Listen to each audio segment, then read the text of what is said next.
ভেদভাব ভুলি ভাবর ঠাকুর বড় দাণ্ডে আসে দুয়ার খোলে অছুয়া ভকত তরি ଯିବେ ବୋଲି ଦୁଇ ବାହୁ ତାର ଦେଇଛି ମେଲି।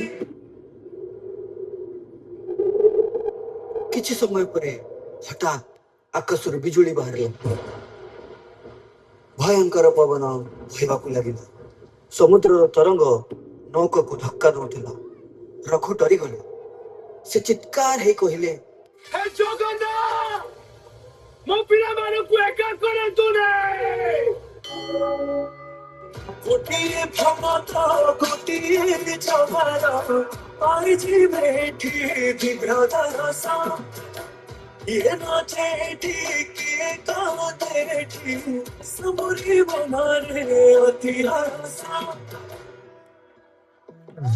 କଳା କଳେ ବାଳ କାନ୍ଦେ ସତ୍ୟ ଧରିଛି ପରବର୍ତ୍ତୀ ମଥୁରା କି ଯାଏ କାନ୍ଦେ